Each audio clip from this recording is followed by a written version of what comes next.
Whoa. Good evening, everyone, to the Big West Mafia show.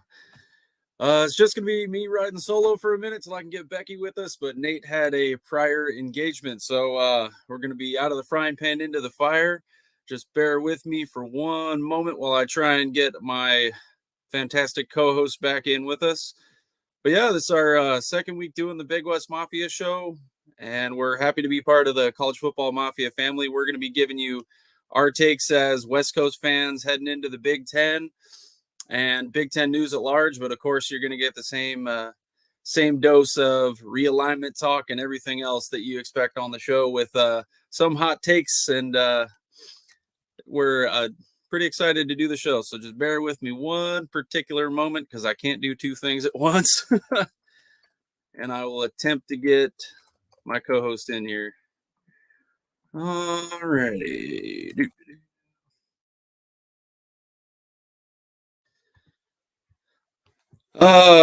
Good to see everyone joining us.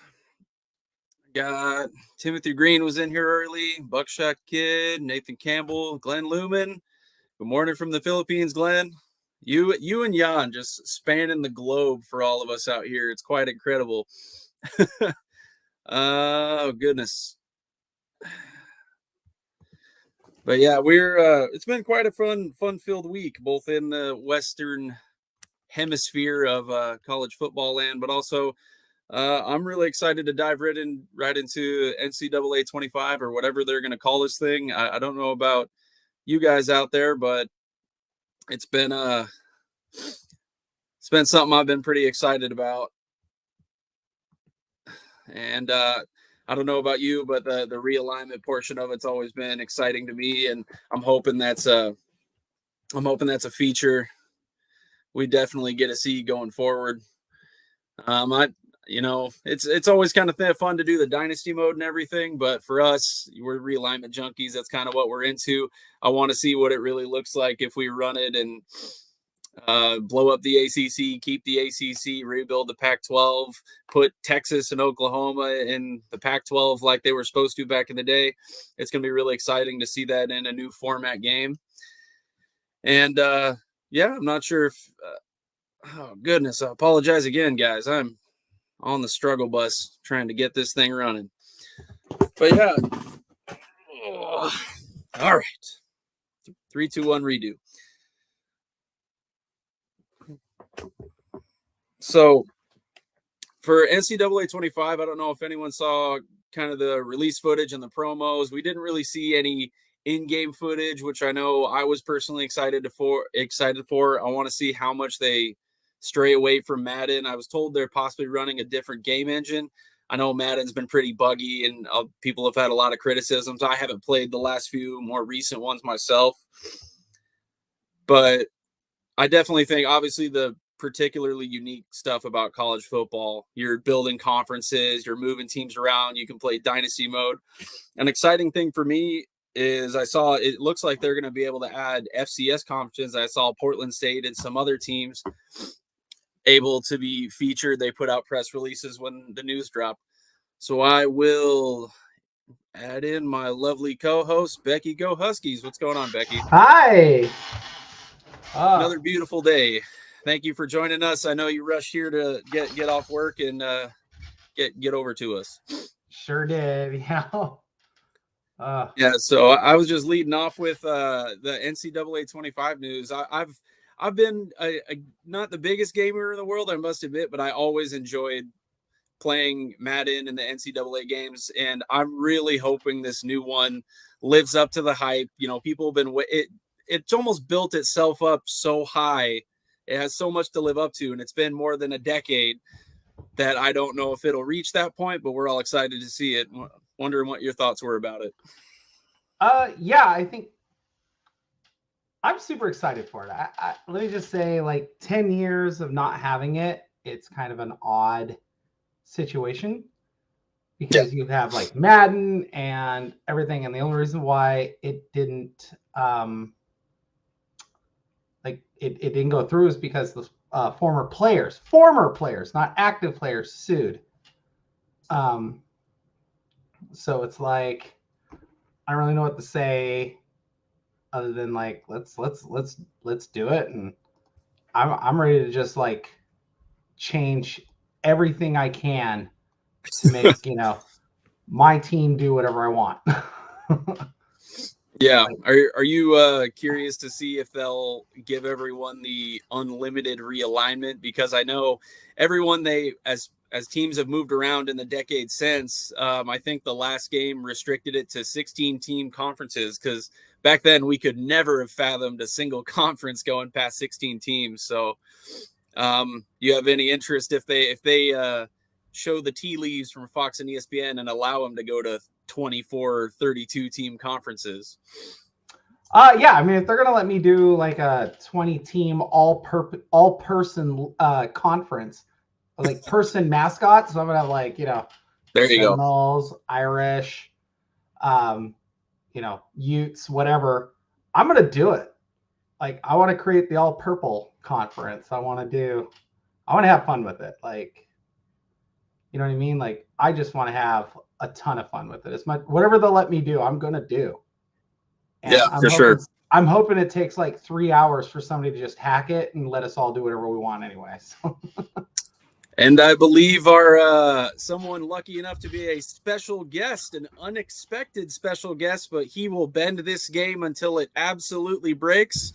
Our good friend Immaculate is here. How you doing, sir? What's up, guys? Talking a little college football NCAA gaming, huh? Okay. Yeah. So I was like, well, shoot, if these guys want to talk about it, I'll jump on their show.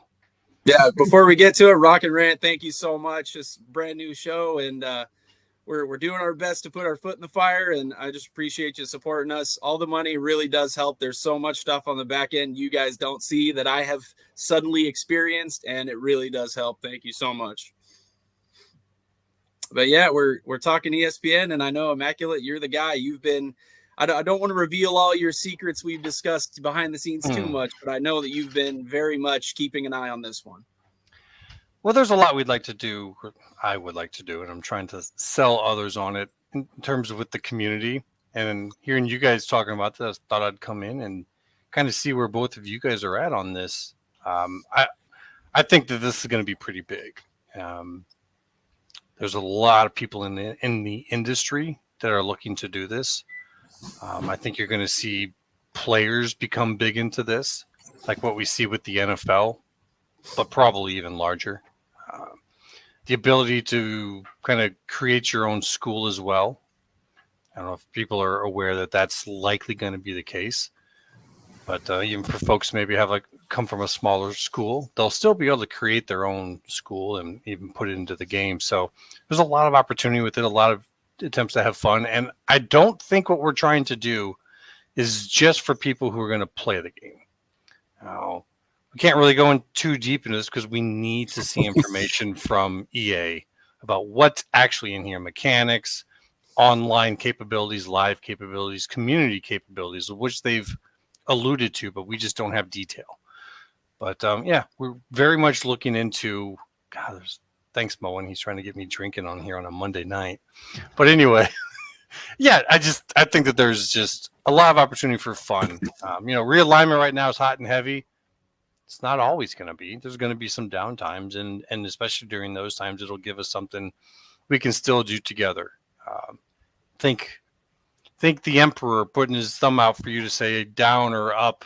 Should we lower them in conference or raise them? And there's a lot we can do with the community to have some fun with this, and maybe cause a little hell for our players, shall I say? Absolutely. I know.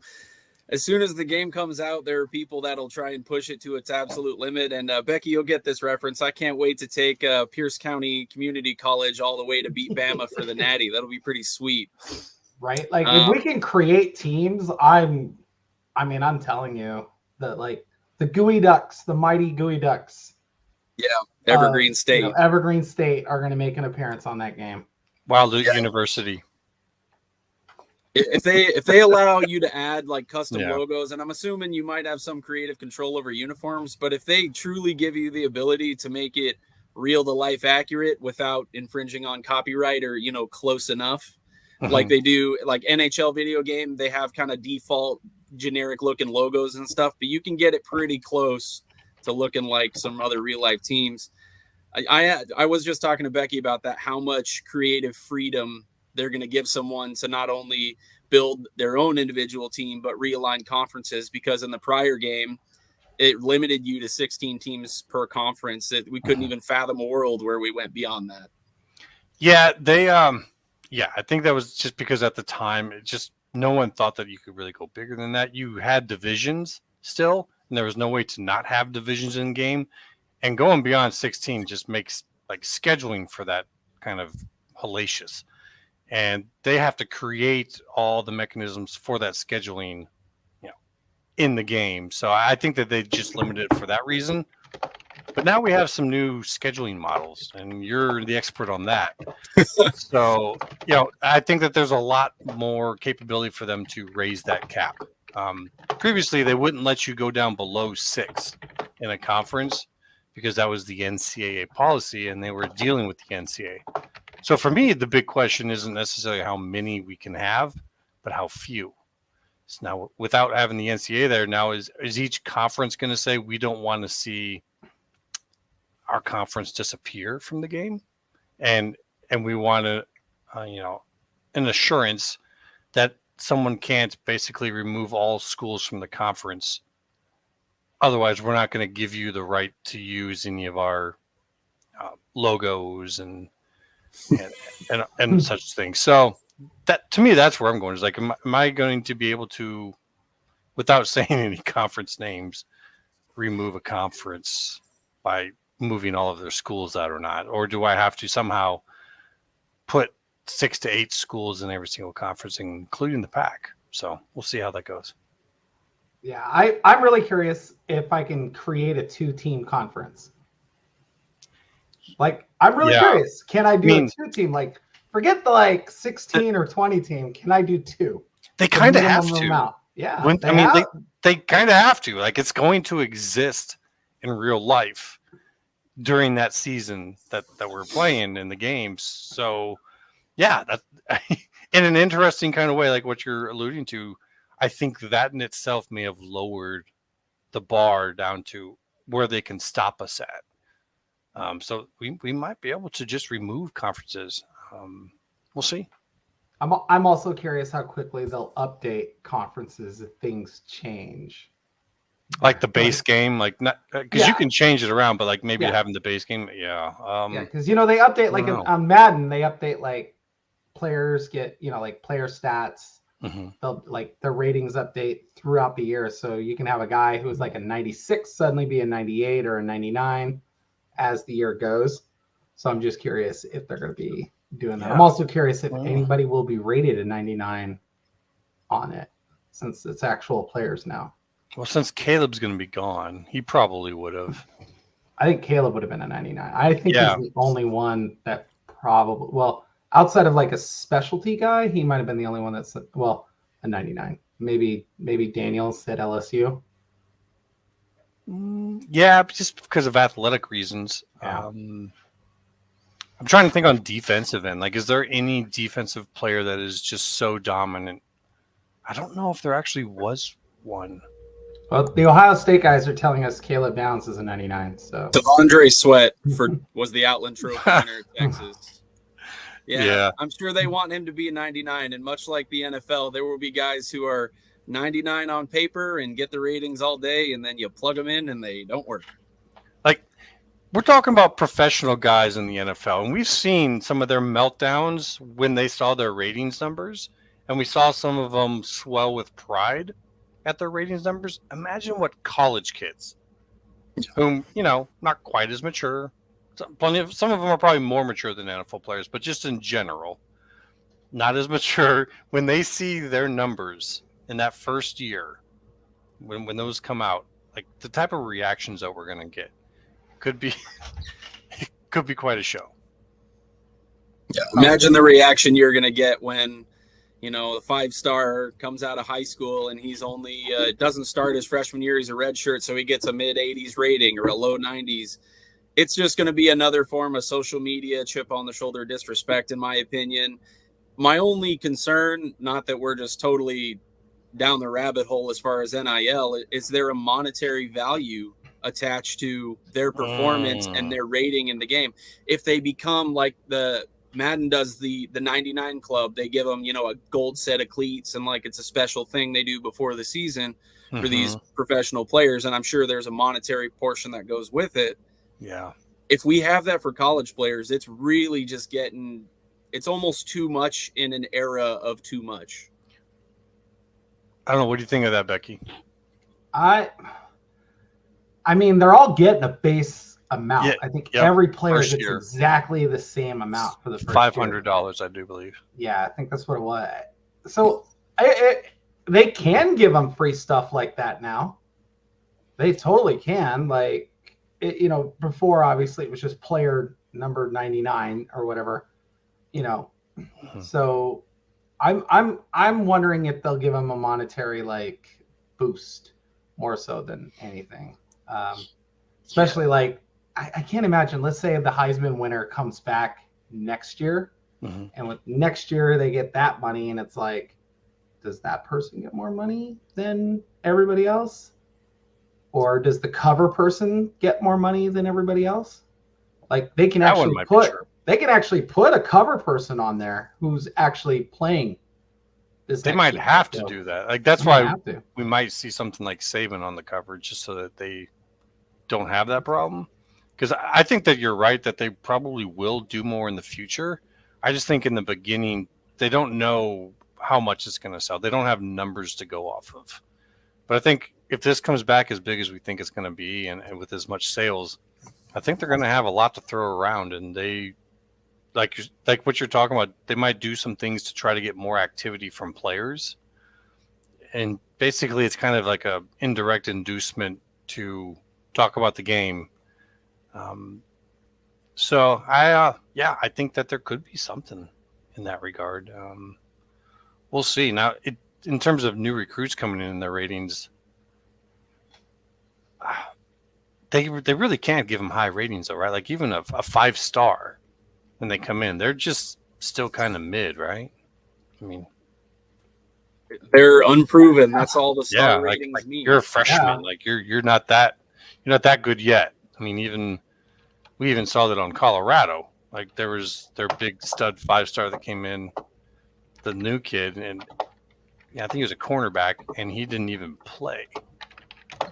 So I think that's a prime candidate where they possibly are conservative, or they go off of, because On3 and Rivals, they all come up with their star rankings. If they use some version of that to influence their base number, and then that's one that's prime for an in-season update as freshmen get playing time, or you realize, because they have the 4-game rule, so you're going to see guys maybe flash in the pan against an FCS opponent or a G5 opponent. But if they're not playing the rest of the season, do they deserve a high rating on those high performances? I don't know. That's when it gets into politics, and I'm sure these players, handlers, if you don't want to call them agents, are going to be lobbying the game to, boost their rating, boost their profile, because it's free advertising for that player to get a high rating. Sure. I'm curious if these 5-star kids, the kids in high school. So I think Missouri lets kids start earning their NIL money while they're still in school or something like that in high school. Like, I'm curious if those kids will be in the game, as a recruit, like that you can recruit. So I'm in a future season, because you're going to get through a season pretty quickly and be to the next year, even though it's the same game. You're going to be in future seasons. They might have them built in there. If they're working with recruiting services in order to get these numbers, because these coders, they're not going to know. Well, ESPN does their ratings, and I think they're working with ESPN. So it's probably going to be ESPN's. It's probably going to be ESPN's ratings, but it just makes me wonder if they're going to do anything like that with the future players. So I would think that they would and should, wouldn't you? I mean, I'm with you. I think they should. I don't know if they will. I mean, they have a whole list now of these kids about who's coming which year. I mean, you get put into a class. Yeah. In the future, they start rating them, I think, now in 7th or 8th grade. I mean, they have classes ready to go for next year and the year before. So they could do it. But the problem is how do you get it right so that way if, say, you're playing 2 to 3 seasons, you get a couple done in a year, how is that kid going to progress? Like, in the game, because you kind of have to pre-code that too. So it'll be interesting to see. Also, I just want to know if I can lose my 5-star recruit to like Ohio State from, my Gooey Ducks are going to lose their 5-star recruit to Ohio State to like a $12 million NIL deal. I'm like, yeah, is that going to happen? Like, do we get to like tamper a little bit? NIL is supposedly going to be in the game. We just have no indicator of how that works. Transfer portal is in the game. So, like what I'm saying, when we talk about doing this league, it could get a little brutal. And I would love to do like a pseudo ESPN Sports Center type show where we're going to watch what these guys are doing and kind of make a little show about it. It just depends upon how popular it is. I mean, there's a lot of ideas. You just don't know. I have a weird feeling this game is going to be huge. I know it. There's a guy, I saw a guy on Twitter. He had like a 300 some K followers, and he was working for one of the shows. He was a scout. He was all these things, and he put out a post saying, "I got 100 spots in my season. Who's joining me?" And so I just went down in the comments and I started to look, and every single person that was in there was like a somebody in the industry, like a scout or a person for this agency or that show, and he'll probably get as many as he can possibly have, and it'll be, podcasters that'll be part of it, and there'll be all these people in it. So we've been talking about this for a while, and I think that they maybe didn't think that this could be that big of a deal, but I think it's going to be huge. I think that this is what people have needed in order to kind of raise college football in the eyeball of popular culture. Yeah. Just gaming has become so second nature for society now that not having it has put it back, in my opinion. Yeah, I think like the NFL wouldn't have the big boost that it's seen. I would say like in the last 20 years that the NFL has just leaps and it surpassed baseball. Like, and Madden is a big part of that. And Madden was the huge part of that. Like once Madden got popular in the 90s, like the late 90s, and then once it came out on the PlayStation 2, because PlayStation was the system because Xbox was still so new. Yeah. It just took off. And then of course, once they put it on, PlayStation 3, 4 and all that, and they could do, you could play against other people around the world. It just took off. So it's like, I have a feeling college football could see the same boost. Especially teams. It could be bigger, especially teams in the top 25. That first top 25 ranking, those teams will probably see. They'll see the big boost. It's a way better game. College football has so many more mechanics to it, like these actual games, than Madden does.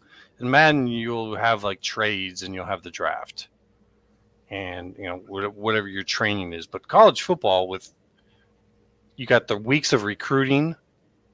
Now you're going to have transfer portal, NIL, and then also as coaches, you can change your teams. You can go into where you want. You can actually move teams between the conferences. Like there's just so much you can do with that you just can't do with an NFL game. And, the one thing that the old game did that Madden eventually adopted, because they're almost carbon copies at times back in the day, but the big thing is you could pitch the ball and you could actually run with the quarterback. Mm-hmm. So like when Vic was on the first, college football game, like ridiculous. Like Vic was the first player you could just tuck it and go. And you couldn't do that on the Madden. Like you couldn't do that on Madden. You had to like kind of roll the guy out and like have him sit there like, like across the screen. But it is, and it is two different. It is two different crews that are making these two games, so there's going to be considerable differences between the two games. Well, how that comes out, I have no idea, but that's what they're saying. Yeah.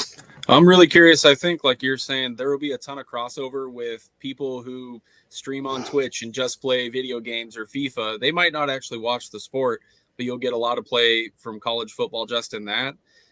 I'm wondering how they're going to balance this out, because with things like Madden in the past and other sporting-based games, how do you balance out fun gameplay with realism? Because you can make it hyper-realistic and, your Evergreen State team, unless you totally break the game, is never going to win, because they're always going to rate Ohio State and these top-end teams higher.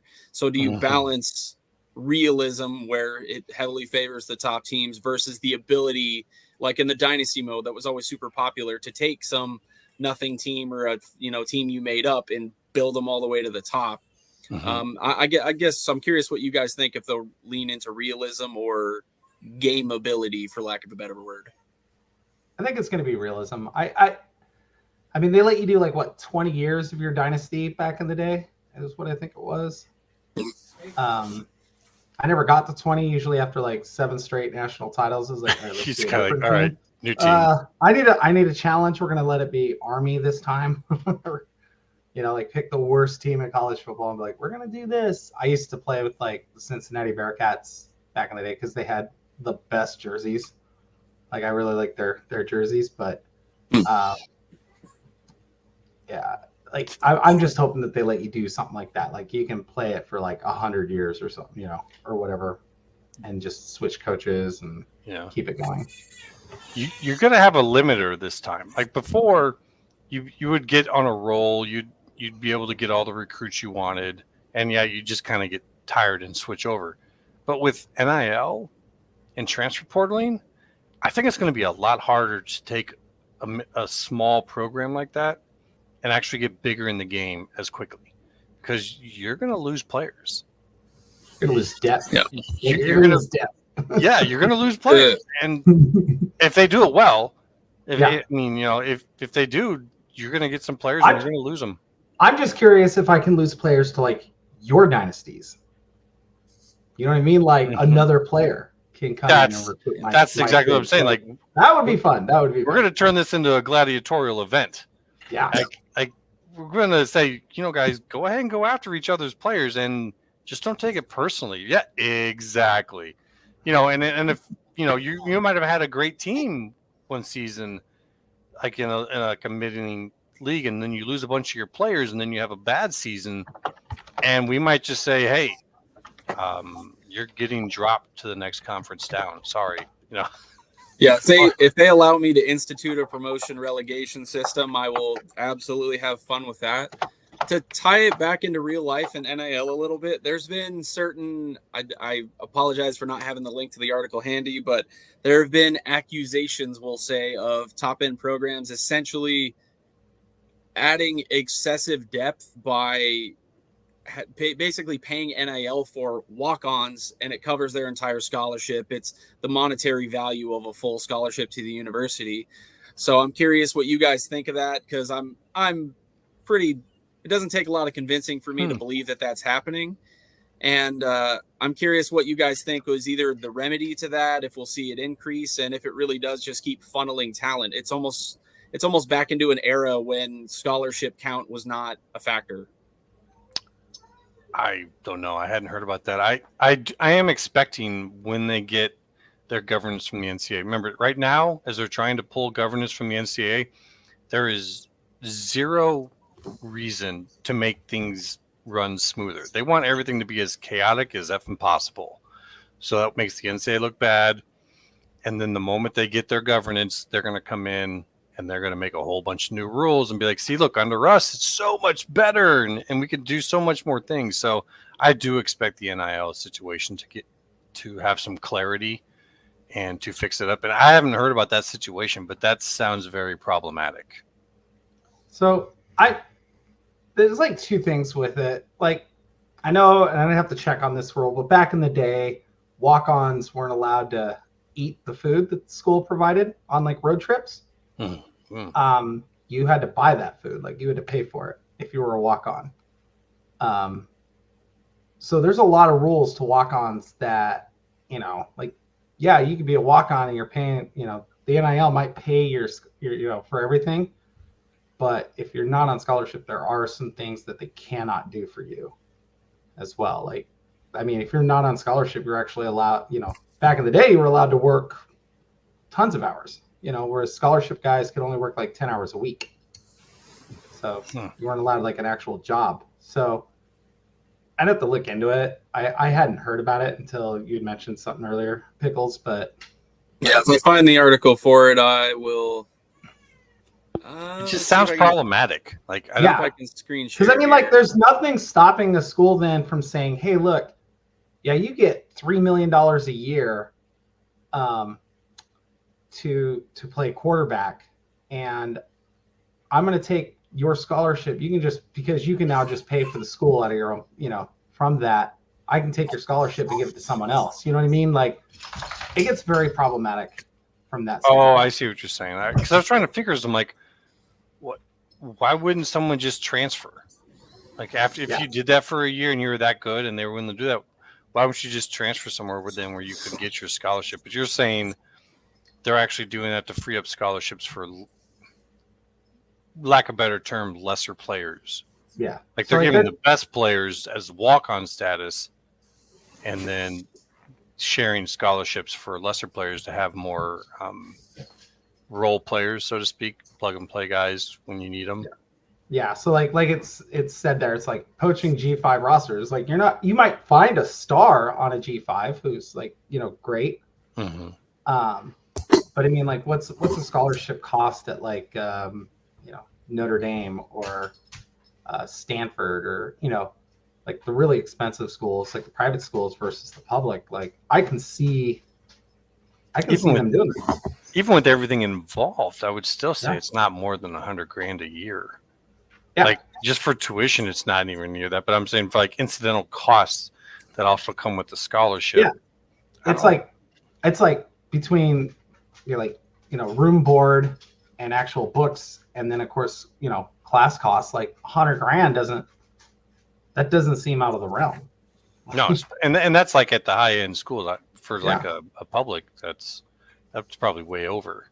Yeah, and out of state, they're out of state kids essentially, especially if they're transferring in, unless they were at like a Wazoo going to a Washington or something like that, Mm-hmm. And they're going to get out of state costs and things like that. I don't know enough about it. I don't think I like it too much, because I think it'll absolutely cripple the G5. It almost turns them into like a minor league for the Power Four. Or a farm league. Yeah. Yeah. In that article that you're showing right there, that's exactly what they are saying they are starting to feel like is a farm league. And that's why you're seeing their head coaches going to take a supplementary role at a P5 team. And that's, I don't think anyone really wants that.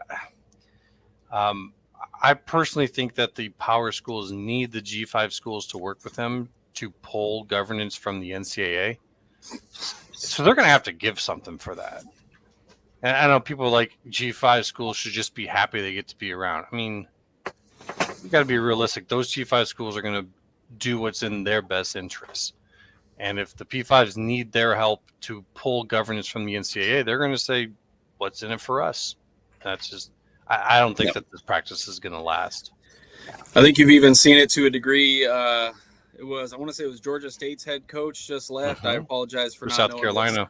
South Carolina. He left to be just an assistant, where we now have G5 was like he was the head coach. He left to be a tight ends coach. Yeah. He's like not like, he went 2 steps down. Not even an OC. Yeah, not a coordinator. And so wild. And part of it is his family was still living over there, like, because he was a coach at South Carolina, and just things just down there at that level. Remember, this is the Sun Belt. It's very competitive, but there's no money. They don't have a deal. There's no money. So he basically said just trying to maintain there was just such a hassle that it wasn't worth it, and you weren't going to get anywhere. So he felt that he could prove himself better back at South Carolina as a tight ends coach, and be there back with his family, which it's startling, but I guess you kind of get it. At least you're back with your family. Yeah, it's more so that Georgia schools like Georgia State have no recourse to keep him other than instituting ridiculous buyouts in their contract, but that hamstrings them if it goes the other way. No one will sign so them. They won't sign, and it's just, what do you do in that point? You're leaving to become a tight ends coach, not at some top-end university. No disrespect to South Carolina, but they're not exactly fighting for SEC championships, and yet that's still seen as a better place to go to be an individual position coach than the head coach. I think the state of coaching, you've seen so much shift from smaller schools to bigger schools, and then even bigger schools to the NFL, because they don't want to deal with NIL. They don't want to deal with how ridiculous recruiting has gotten. And I don't know. I don't personally foresee anything that's going to reverse that trend, because the NFL, although it's a dubious proposition, your shelf life is only a few years unless you're a coordinator that really makes a name for yourself. It's still more stable than an era where Washington loses a coach to Alabama, Arizona loses their coach to Washington, and the dominoes just roll on. That's going to be every single offseason now, barring having arguably the greatest coach of all time retire. But those domino effects are just going to continue year after year, in my opinion. Yeah, if the Autonomous Conferences Board, with their voting power, gets empowered, we could see new rules in play for this. Now, I don't know. We haven't seen anything about it, but you kind of have to think that they've been having some discussions about this in the past. I mean, when you look at it and you see how problematic it is, why wouldn't they? I mean, that would be almost dereliction of duty to not say, what could we do if we had the power to do something about it? Right. So, like I said, if they get that power at some point in time this year, I would expect new rules and things to just come fast and furious. Like just bam, bam, bam. And because I don't know if you ever looked at it. I've put up the picture of the difference between just the regular Division I governmental system in the NCAA and the autonomous system. Like, there's no committees, that you have to go through, and then you go over to this person and then them run it through this study. It's proposal, vote. If it passes, it's in, and that's it. So if they get it, things could change very quickly. Yeah, absolutely. It's crazy to see what the autonomous conferences are becoming, and as you said, with possibly messing with the video game side of it, we may be losing some in real life that might not be included. And on that note, from a West Coast perspective, George Kliavkoff is out, something I wish I would have heard about Larry Scott a decade ago, but can't change the past. Just curious what you guys are thinking about the timing of it all and kind of the ramifications, and we'll talk a little bit about his successor also. I thought it was the right thing. I didn't think they were going to hire his successor right away. I mean, it's just two schools. I don't think, right away I didn't feel like they needed to hire a commissioner. They could have held off on some of that money and just maybe done like an interim thing for a little while, or had a consultant do it. But I mean, it was the right thing. He did not live up to his job. Like this, we can all be honest. He didn't do what he was hired for, which was to get that new deal. And once USC and UCLA left, literally he was completely off guard from it. And then Colorado, he was completely off guard. And it's like, at some point, you got to leave the cabin up in Montana and actually show up and do something. I mean, it was just a matter of time. I thought he was going to be fired a year ago when it dragged and dragged and dragged. And then I thought he was going to get fired in August, which he should have been fired in August. But I mean, I like the successor. I had to Google her, Teresa Gould. I Googled her. She did like a ton of things for the Pac-12, like a ton. I don't know if people realize what all she did. I mean, like she was like, their point of contact essentially to make sure that they were in compliance with the NCAA rules. She was the person that managed the championship games. And, she's, now she's navigating two teams that have to figure out where they're going to go from here. Are they going to add on? Are they going to, Are they going to, like, the conference going to completely disappear? Are they going to reverse merge with, another conference? There's a lot to take in, and she has a very busy job ahead of her. But for right now, she also still has to handle 12 teams because 12 schools technically are still paying her. So. Yeah, she was from what I had never heard the name before, in honesty. Not that I familiarized myself with all the back office people, but she was deputy commissioner since 2018, essentially right-hand man, like you said, managing a lot of the compliance on the back end. I don't know if that's almost a condemnation that you're part of the Larry Scott transitioning to Kliavkoff era and just how badly it went. But I did find it curious they didn't name her as interim commissioner. It seems like from everything I can read, she was named full commissioner and is properly representing the currently the 12, but has plans to remain on and represent the 2 going forward as an A5 conference. What do you guys think about kind of the decision to actually have a proper commissioner rather than an interim? Well, I would compare the whole situation, like you were talking about there just a moment ago, to like what you might see in the military or elsewhere, where you have your CO and your XO, and the CO is kind of, the one laying down what's going to happen, and then the XO is the one that executes it all. I would imagine that's probably the same role with the deputy commissioners in most of these conferences. And it also gives you a good idea on who's good at this in terms of future jobs. So she probably was pretty good at doing that for them to already know. Like, you might give an interim to someone who you're not quite sure if they can do the role. With her, it just kind of seems like they already know she can. What they would need from her is to basically be able to do all that, because she's not going to have a deputy commissioner until she hires one. Yeah. So she's kind of doing 2 roles at once.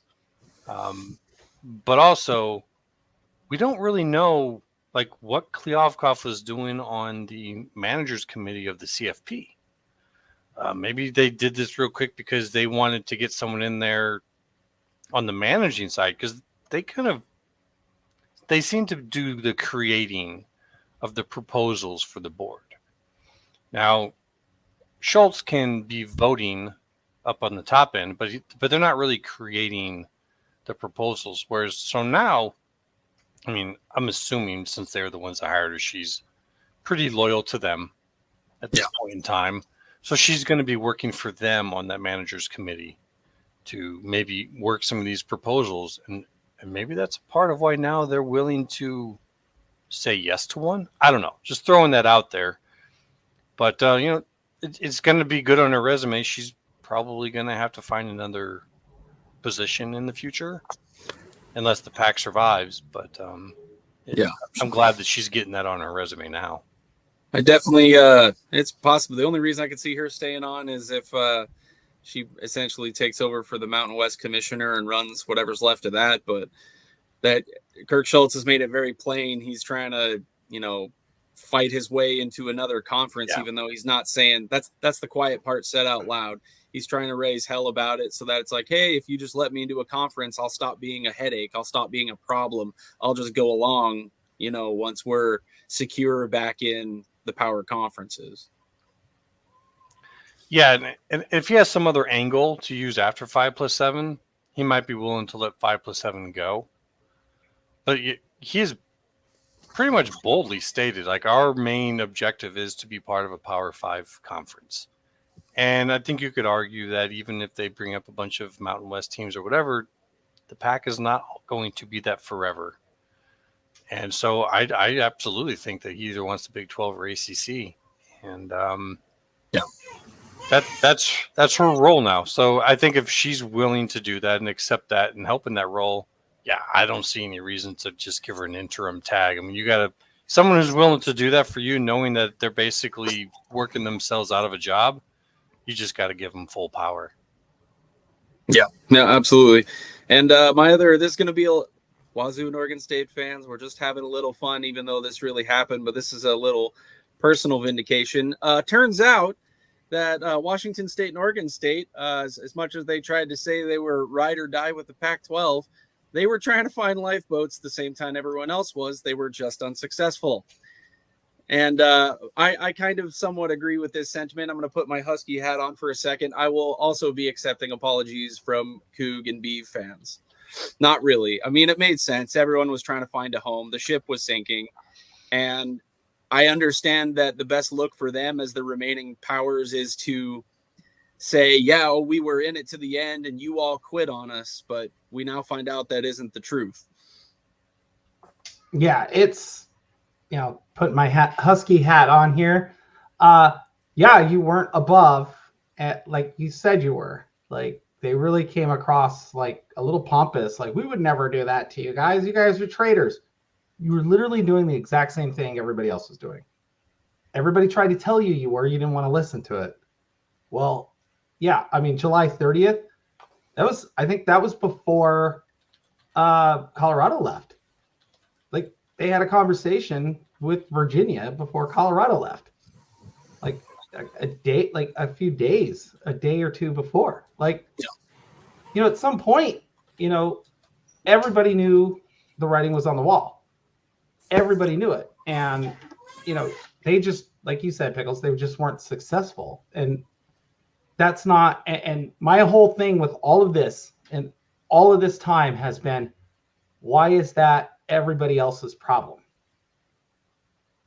Like, that's been my thing. And like, Dr. Kause does not act on behalf of Wazoo. They don't have the same board of regents as Wazoo. No. So I've been steadfast in saying, why aren't you holding Schultz accountable for your predicament instead of trying to say it's everybody else's fault? And I get where they're coming from, but at the same time, it's like, there's no loyalty to help you out. They have, like, Dr. Kose gets paid to look out for the University of Washington, not the other 11 schools. Like, nobody said anything about, USC or UCLA. Why aren't you guys looking out for us? You're the two most valuable brands. Yeah. It's just like, I can go on a soapbox about it, but that's the only thing I've ever wanted, like, to say was, everybody was doing it and everybody wanted out because they all knew the deal was going to be bad. And, the ACC was who they reached out to. I know they reached out to the Big 12. Like, they just haven't heard back from the Big 12 since September. Right. And I know that because I know somebody in the room with Schultz in them. So, like, that person's been like, no, we've not heard back. They aren't returning calls. It's never happened. They never returned a phone call after a date in September. So everyone's playing their role in this. I think everyone on the outside looking in, myself, saw, like, yeah, I'm sure they were looking around and trying to find something, and for whatever reason, they didn't get that invite. And it's not like they're the only ones that ever say things public facing that may not be always fully true. And I don't have anything against any Washington fans who look at them like you're doing and saying, you weren't truthful about this. It's just kind of the ugly nature of it.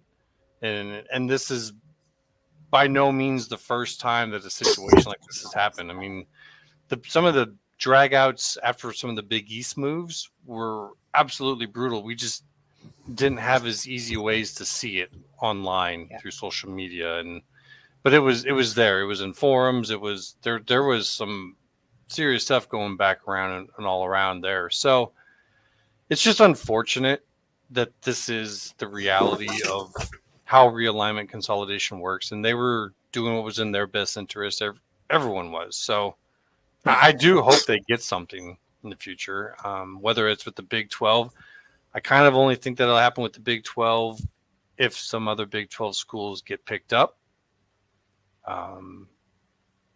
We might see that, actually. I know there's a lot of SEC talk right now about Kansas.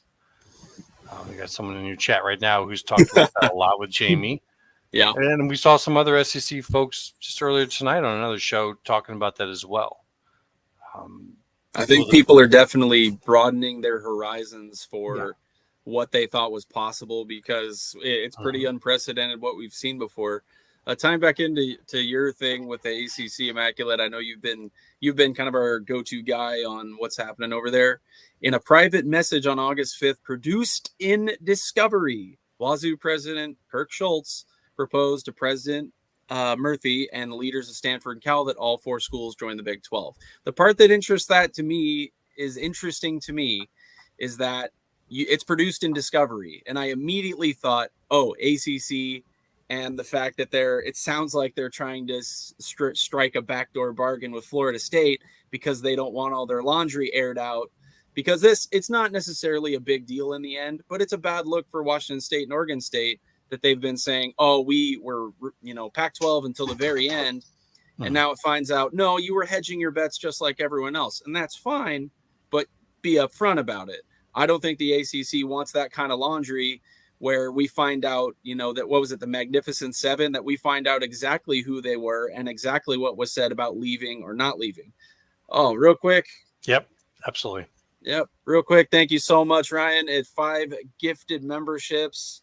Absolutely awesome. And to all the people I can't see quite on here who accepted the gifted memberships, but head on over to the College Football Mafia page. Wild Ute has put out some members only content doing really excellent deep dive analysis on Florida State, Clemson, and North Carolina. I believe the Florida State one is now public, but he is continuing to put those out so we can I think the Clemson one is too now. I believe the Clemson one just went out, but he has already completed and released to members only his North Carolina video. So I'd absolutely encourage you to go look at those. And that kind of exclusive member content is what you get with the memberships. And obviously the support is appreciated so much. Thank you, Ryan. Yeah, also, I do want to say, Wild Ute does a very comprehensive analysis of all of that. That's professional work from him. He's not, detailed. There's some folks on YouTube who do a lot of work and effort, go to a lot of effort to put together things like that. But I wouldn't call them professionals. He actually is. A lot of this is his actual profession and what he works on. And especially the little short that he did on private equity. That's right in his wheelhouse. So I do think that there's a lot of value to that, and we can kind of give a little heads up to folks. There's a couple more in the works right now. So now is a great time to get that deal. So thank you very much, Ryan, for giving those gifts out to those people. And to anyone else who might be interested in watching those, there's 2 more that are in the pipeline right now. And if you're interested in becoming a member, we'll run this for you right quick and how you can join the College Football Mafia. Want to become a member of the College Football Mafia family? Simply select the Join button from our homepage. There are several options with their own unique benefits to choose from.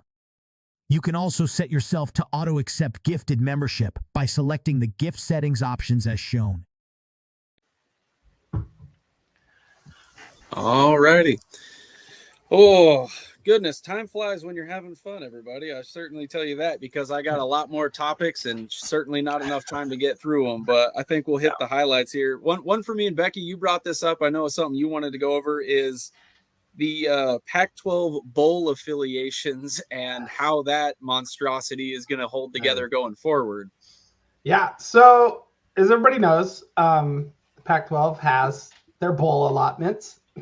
Those bowl allotments don't end, apparently, according to a few people, when they all leave the conference. So Oregon State and Washington State can't fill all of the bowl bids themselves.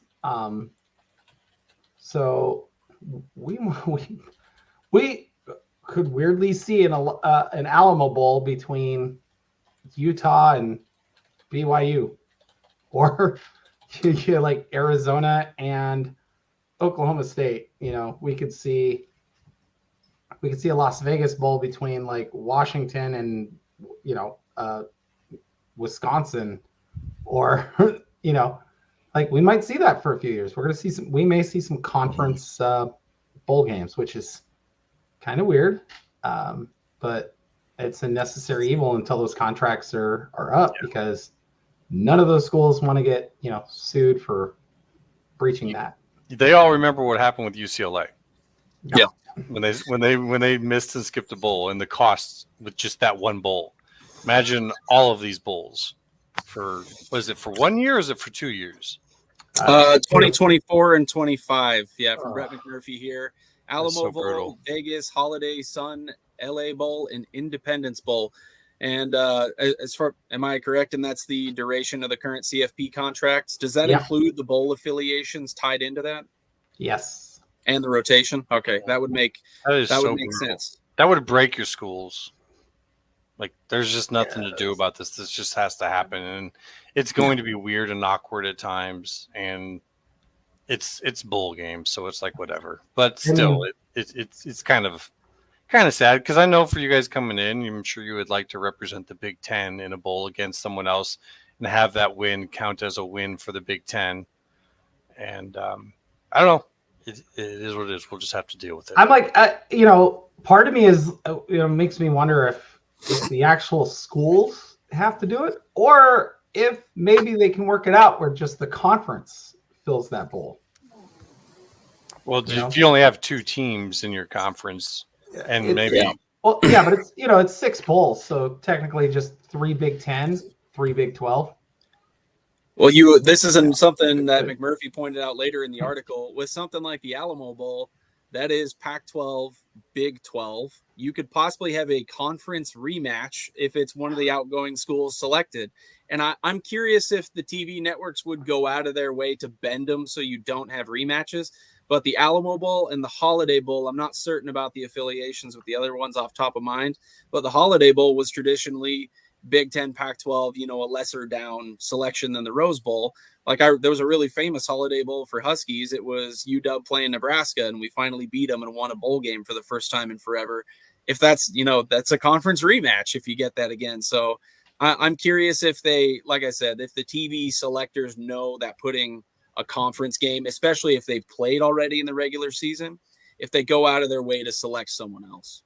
Yeah, because it's the Alamo Bowl and the Vegas Bowl are the 2 that would have, and the LA Bowl, or those are the 3 that I think would be or not LA Bowl, but the Vegas and Alamo Bowl are the 2 that would be interconference games. Depending on who's selected. Depending on who's selected, because technically the Alamo Bowl goes to the number 2 Pac-12 team, and the Vegas Bowl, I think, at that point it doesn't matter, but usually the number 2 team from the conference goes to the Alamo, but that's because the Rose Bowl was for the number 1 team, or the playoff. And now that the Rose Bowl is a part of the playoff, it's just going to go to whoever's number 2. But since they're not in a conference, now they're going to have to rank them somehow and figure it out. So what if the new team, just, throwing this out here, I'm not trying to throw shade, but what if the Pac-12 teams that are going into the Big Ten and into the Big 12, what if they don't do well? Yeah. What if say 3 teams that go into the Big Ten, not saying any, but say look at UCLA have less than 6 wins, or are at 5, and then say 3 that go into the Big 12 are in the boat. I'm thinking it does the same thing. There have been years where the Pac-12 couldn't fill their bowl allotment. I don't know what happened, because when you're in your own conference, the numbers basically line up that you're going to have some schools that have the records to do it. Yeah. In a situation like this, when you're getting divided into other, you might not. Well, that was what I was saying. We've had years where we can't fill all the bowl games. What do they do? Did you just lose money, or? Yeah, they go to another conference or another. Usually it would be the Mountain West, like Boise during those years got a lot of really prime bowl allotments that I believe would have gone to the Pac-12. Yeah. So there is a protection so that you're not on the hook if that happens. Correct. Yeah. So there's always a contingency. Oh, that's good. They can choose the next best team that's not. So if the Mountain West only has 4 bowl games and they have 7 teams bowl eligible, they can take that 5th team and put them in there. And then they can go from there. You get this 6-6 random SEC school, because they'll have 14 out of 16 next year will probably be bowl eligible. They don't have 14 bowl games. But with the playoff, this may change a little bit with the playoff, but yeah, I think they just fill it with whoever is the best available of all the at-large bowl bids. So I was curious looking at those bowl allotments because, depending on who fills it and who we think we're going to do well. But we saw also this week the Big Ten projected over-unders came out, and it's about what I expected, to be honest. When I actually dove through the schedules, at least for the West Coast 4 teams, I didn't go through everybody. My predictions were within half a game of every single over-under. It was either just over or just under. I think they nailed it right on the money, and we're going to see a lot of exciting matchups. There are going to be some great games, but I think the final result actually plays out pretty chalk. You would think for new teams coming into a brand new conference, you would see some upheaval and someone's really going to rise. Like Rutgers, I know, is expected to do fairly well this year, and they've obviously been down quite a few seasons. People don't know how it's going to mesh, but I just take a glance at it and I'm like, you could flip flop a few here and there. Obviously, Washington, SC, Iowa, Nebraska are all tied. I could see them, plus or minus a game from there. I don't see anyone that I'm like, oh, they're 3 games over, 3 games under what I expect them to be. I see that for UCLA. Like, of any, yeah. Like if you saw, like, look at a UCLA schedule, I don't see more than a win. I really don't. Like that's a brutal schedule. Do I get to be an Iowa homer on this one? You can. Send it. Do it. 10 to 11 wins. Ooh, that's spicy. That's a lot of wins for special teams and defense. But as long as UCLA and Washington have both. You guys have not had good off seasons. No, I will say, Immaculate, my thing with, and you know this, I bring it up many times because now I'm more nervous about it than ever that I want to go to the game at Kinnick. I actually think the fact that's in Iowa makes the difference. I think they're actually pretty fairly, not in terms of style, but in terms of just talent and ability. If you played that game 10 times, I think each team wins about 5, but it's in Iowa. Washington's traveling. They're going to have to make the adjustment. So it would not shock me at all if Iowa wins that game. Yeah, that's one of their tougher games still, I think.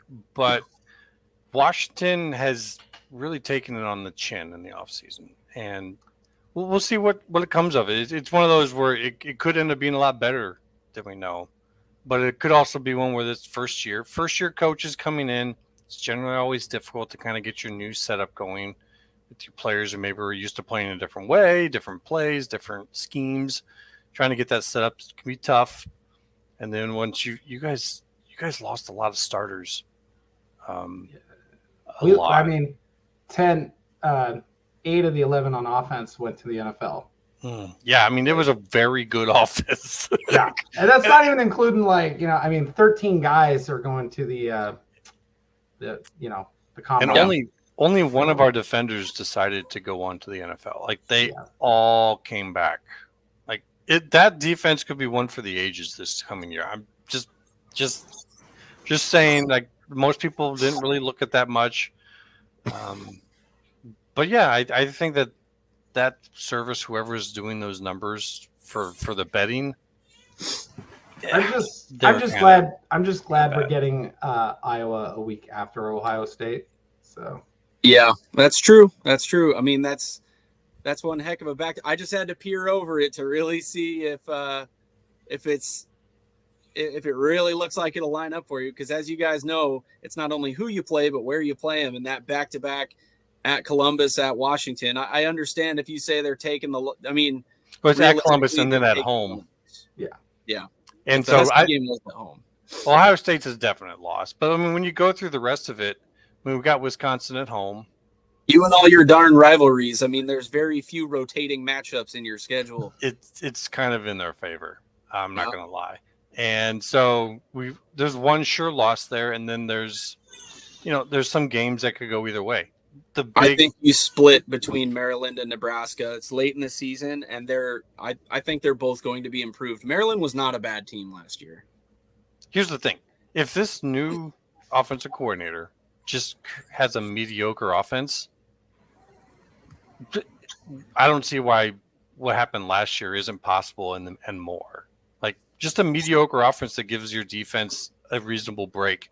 When you look at the numbers of the defense and how many plays they played, it was pretty much insane. And that alone is probably why their defensive coordinator won the award for best coordinator of the year, because of the defensive numbers and how much they played and how they had to hold that whole thing together. So that defense is going to come in with a lot of experience, a lot of understanding. It's going to be tough, and they're out to do something this year. Right. So, I mean, we'll see. the non-conference schedule is kind of meh for Iowa. Yeah, Troy's going to be pretty decent. I mean, Troy should be decent. Obviously, it's Iowa State. That game is a slobber knocker every year. So. It's tough every year. Sorry to all our Cyclone fans out there, but it's tough sledding. We have the reverse with Washington State, Washington here. We understand. Yeah. We get Washington State on a neutral field in Seattle. Which is not very neutral at all, because Not gonna it's be very a, neutral. how long, 10-minute drive from the campus at Husky Stadium? Yeah. Yeah. Like, it'll be a half and half situation, probably like the Apple Cup usually is. So All there are right. a lot of Wazoo fans in the Seattle area. Yeah, apologize if you hear any squeaking or rattling on the back end of my place. I have 2 newborn infants at home, and my wife is doing her absolute darndest out there. And I'm probably gonna have to get rolling here pretty quick. But I saw you guys doing the video game talk, and I wanted to. You had to join for that. Sorry I had to. Yeah, we sucked you into the full chat, but I appreciate you giving us Yeah, your thoughts, that was especially good. on you're going to be our go-to man with NCAA 25 going out, and I know you got again, it seems like the possibilities are infinite for that thing. It's exciting to see. Yep, we're gonna keep an eye on it, and folks who are interested in it, keep up with us and keep watching. And remember, it's not just going to be about those playing; it's also going to be about the community and having a little fun during the shows with it. So, appreciate you guys talking about it and having me on, and look forward to doing it again. Oh, thank you so much, Immaculate. Have a good night.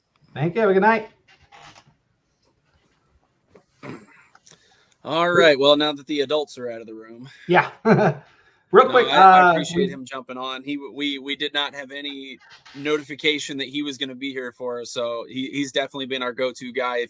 If you're not following Immaculate on Twitter, please do so, and all of us. But if you're really looking forward to NCAA 25, he is all over that. He's really digging into the information.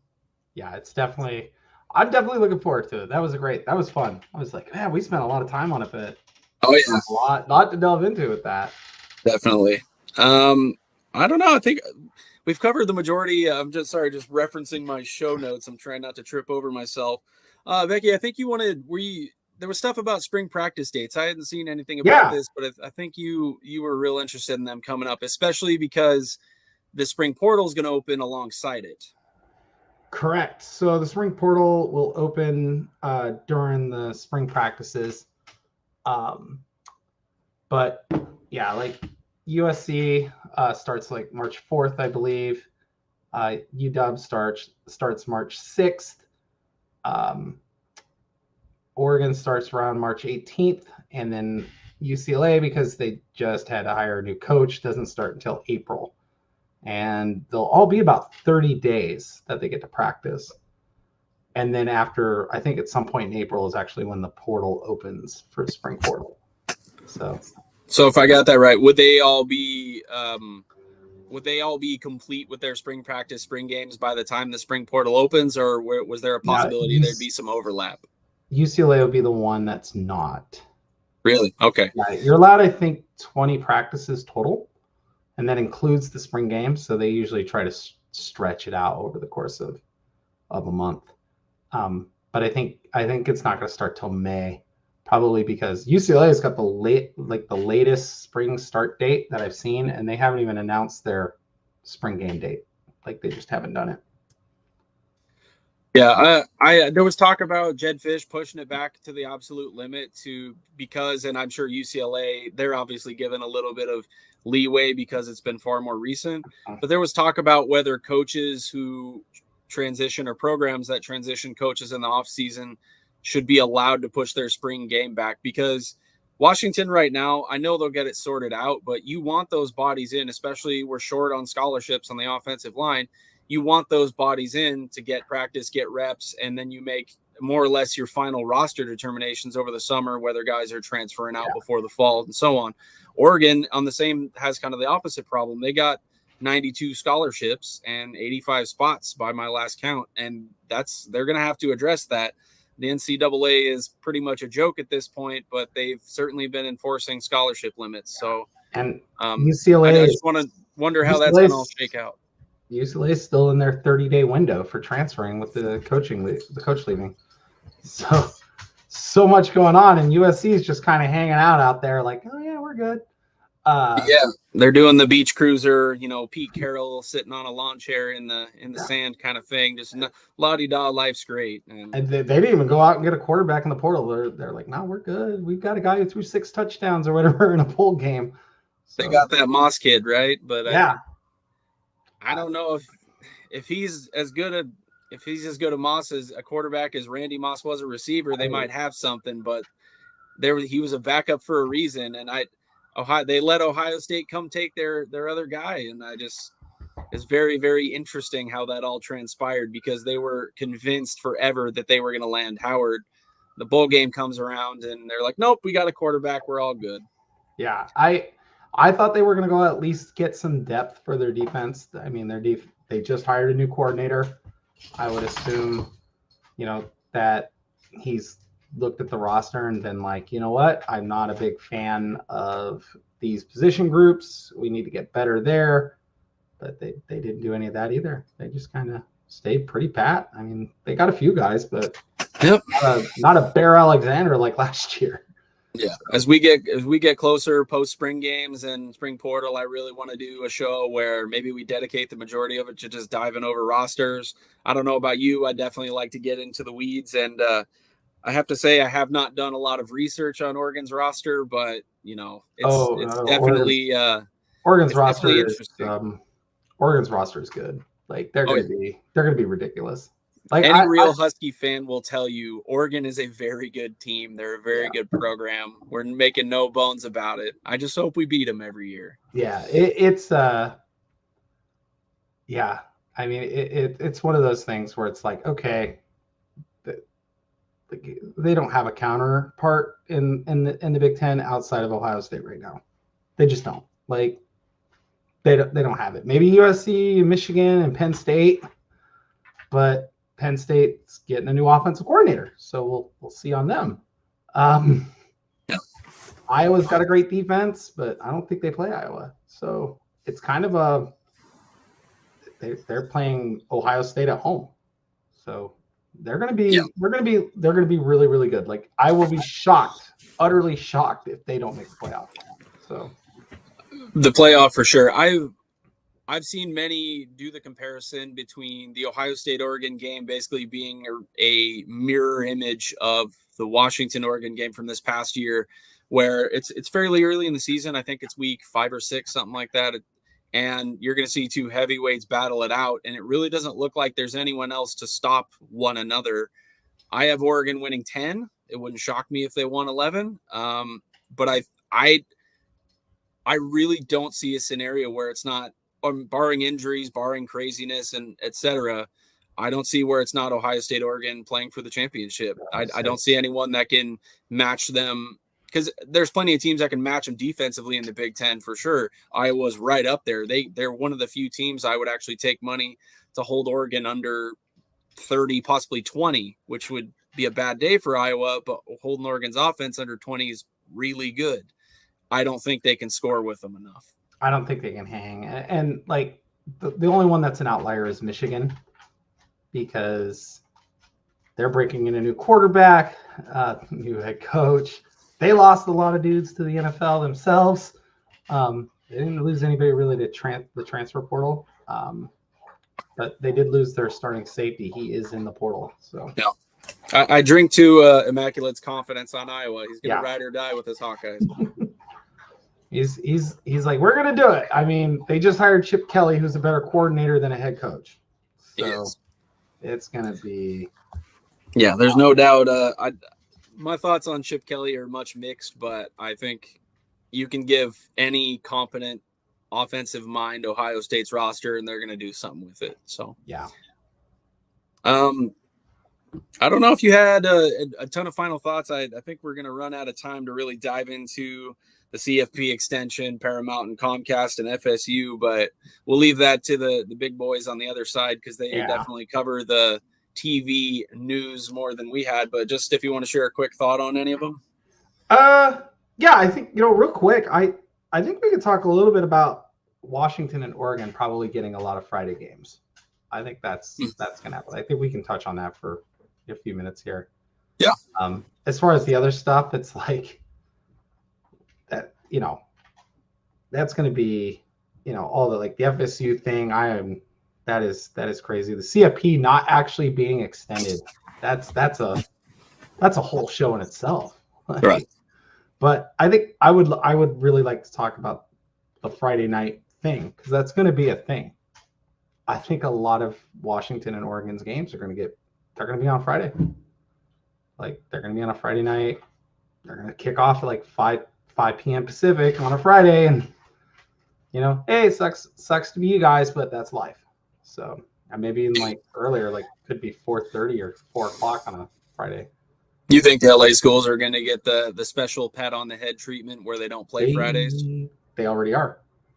USC doesn't shock me, but UCLA, I've seen other people say UCLA will never play a night game, which they may play less, but I kind of find that hard to believe. Yeah, they play night games. They play night games every year. That's why I'm like, when I've heard the same thing, and I'm like, they play night games all the time, you guys. Like, Washington USC was a night game this past year.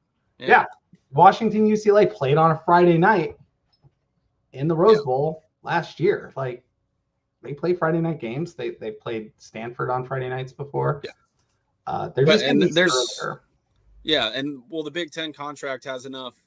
If you have a featured matchup like Washington USC played on as the nightcap on a Saturday, that's a matchup that's going to get a big time network and it's going to pull big time numbers. You're going to be Pac-12 after dark, but on a legitimate network with distribution, you're probably not going to be kicking off at 10 p.m. East Coast anymore. It might be 5 or 6.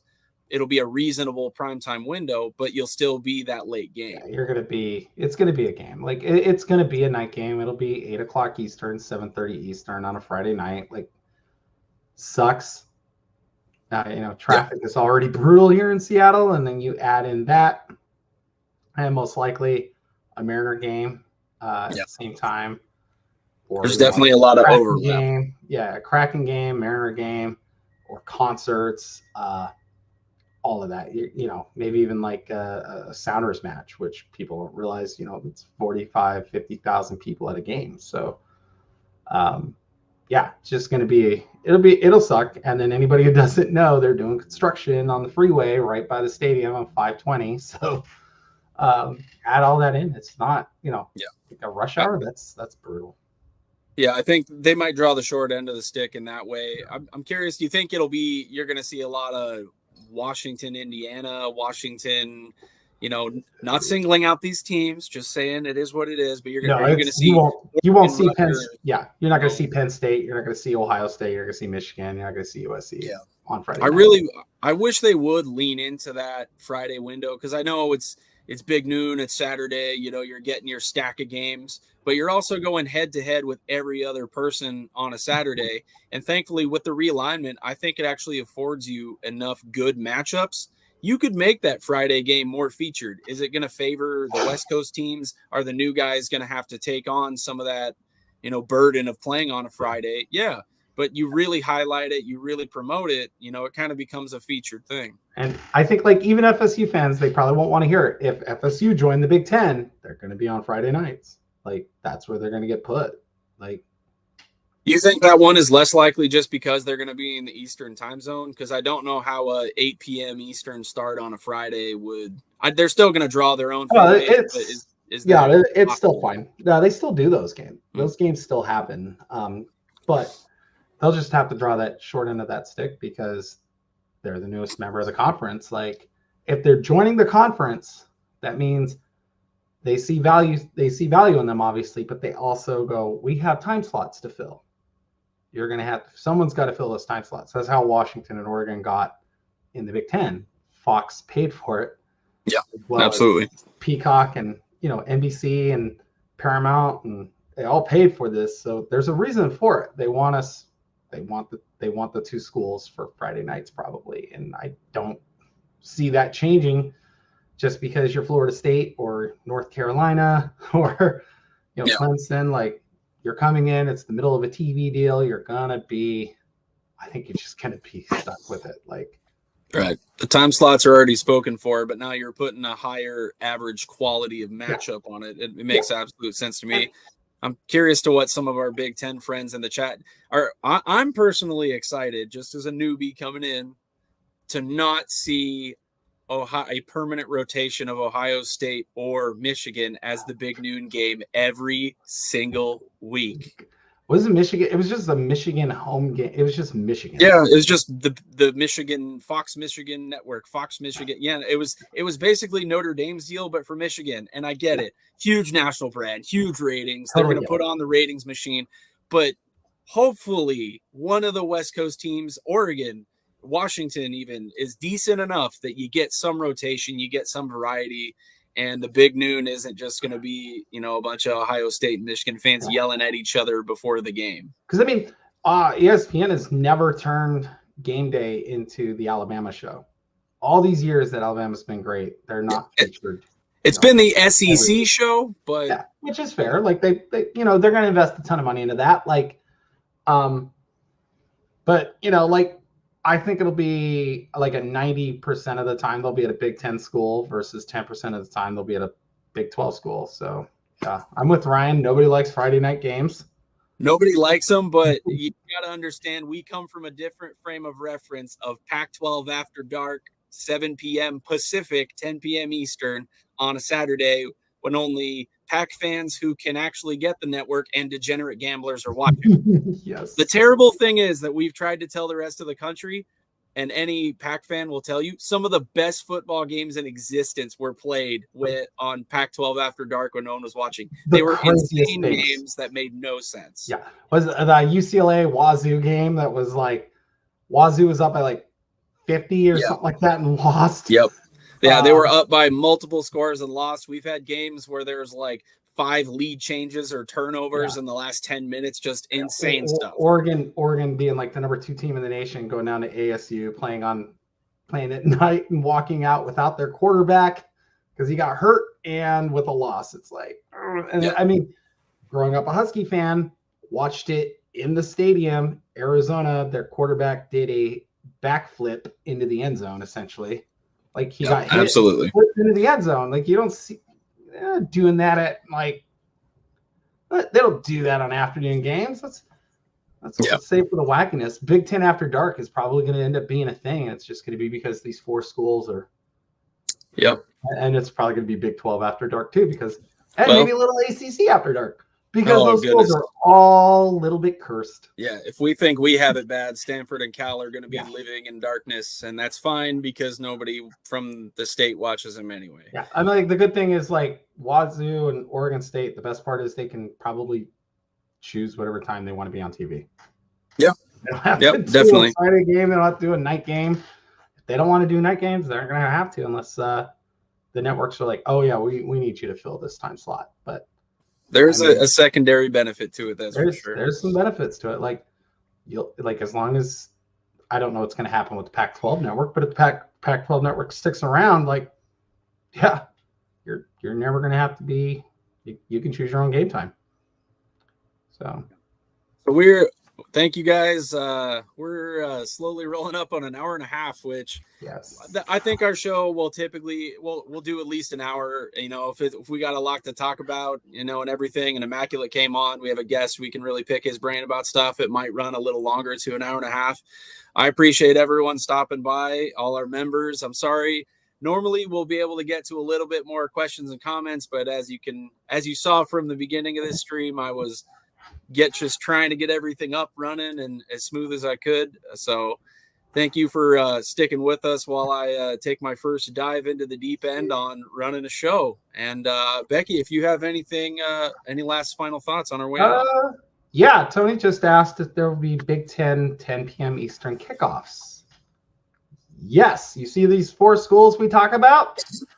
Their games will probably be 10 p.m. Eastern when they play each other. Obviously not like it might be a 10 p.m. Eastern start when they play each other.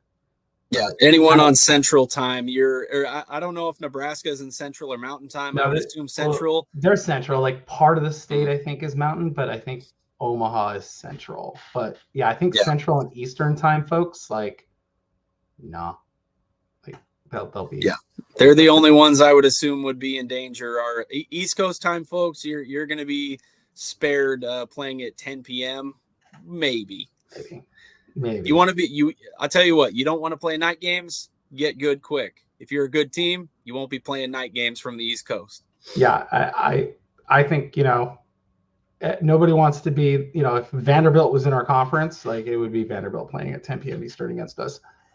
It might be the only one just to hide them, but no, I think Rutgers won't even be at 10 o'clock Eastern. I don't think it'll happen. Yep. Rutgers, Maryland, Penn State never will. Ohio State never will. But USC at Oregon will probably be, depending on how bad one or the other is, 10 p.m. Big Ten After Dark's about to be a thing. But and now you guys just get the stress with the rest of us.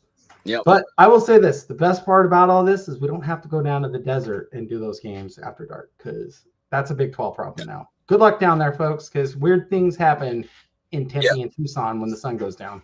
To our Big 12 fans, the curse of the desert is real, and I think we will go ahead and end it with that. Thank you so much to all of our members. Well, like I said, in future shows, I'll get a lot smoother at this, and we'll have time for more questions, comments. Everyone, if you became a member tonight, those gifted subs, thank you, Ryan, again. Go ahead and check out Wild Ute's video. He's doing breakdown analysis of Florida State and Clemson are now public, but North Carolina is currently a members-only video, and I know he has more coming. He does awesome analysis, and I know there's going to be more members-only content in the future. From Becky and myself, we are going to roll out. Thank you so much again for stopping by the Big West Mafia Show. Yep, thanks. Bye, guys.